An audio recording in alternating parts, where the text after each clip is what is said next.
earlier on a Cynical Bastards play episode.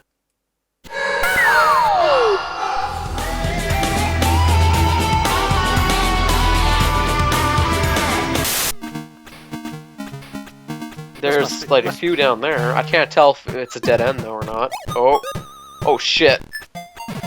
Oh god. Damn it. And that's the end of that.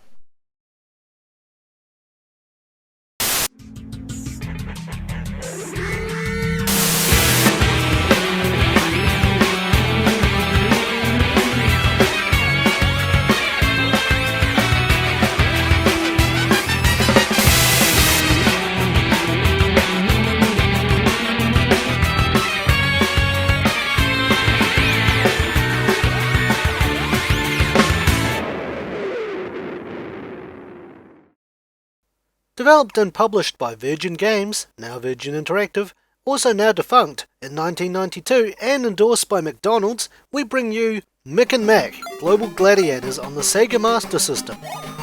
Now I know some of you would be wondering, Seraph, why are you covering the Master System version of the game when you could be covering the clearly superior Mega Drive, Genesis, or the Amiga version?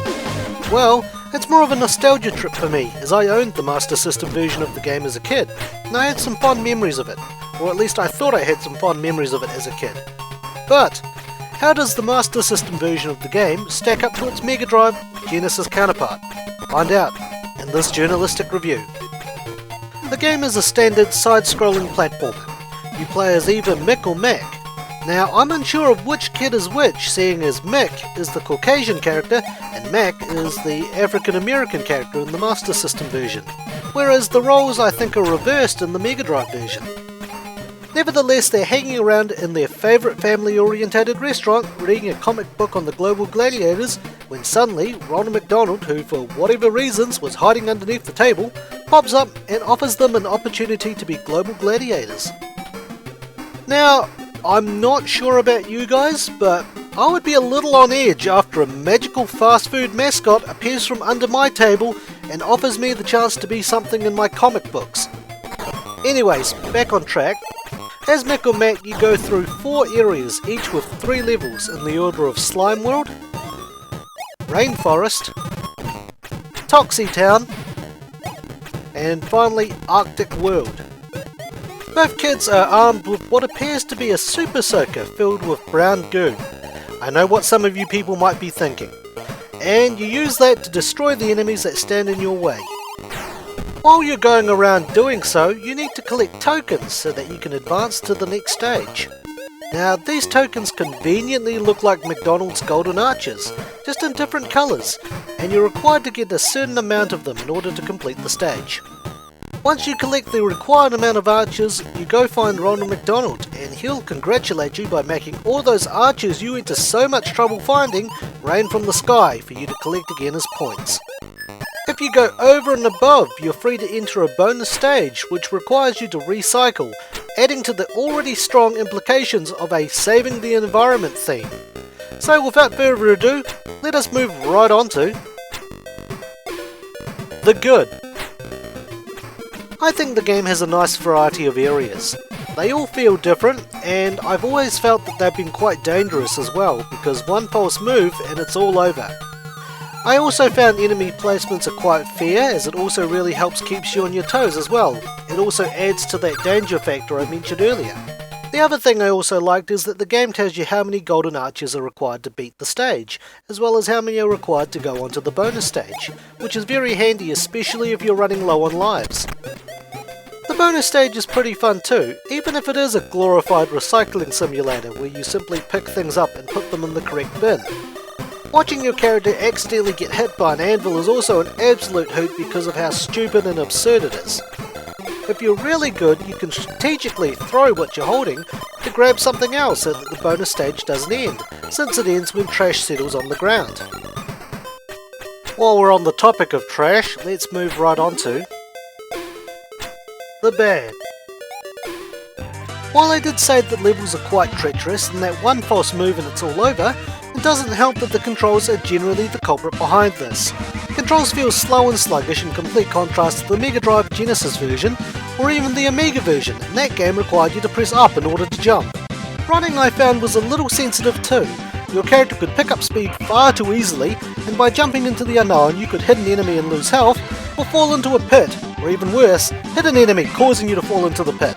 It really doesn't help with the fact that your character gets knocked back every time he gets hit. Fitting the theme of this game, music in the game has also been recycled. The first level in all areas uses the same stage music. The same can also be said about the second and third. So here's a listen to level 1's music.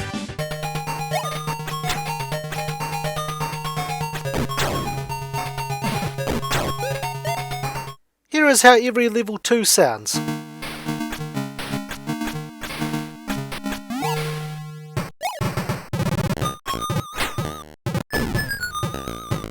And lastly, this is what the last level of each area sounds like.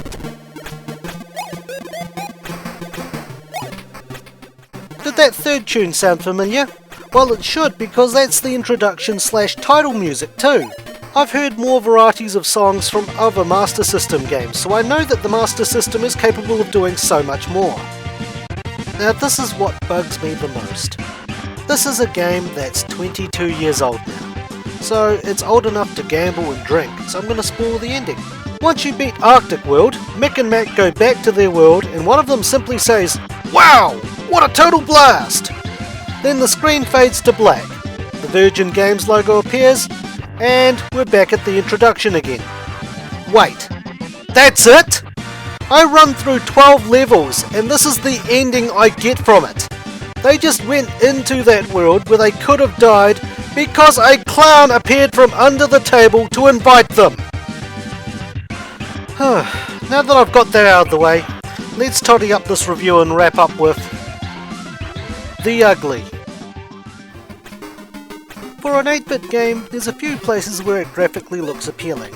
The area of note is Toxitown, which not only has a good looking background, but also has some unique looking enemies too. Admittedly, even if enemy behaviour is pretty much the same between all of the levels, for a game where saving the environment and recycling is a thing, at least they practice what they preach, for the most part.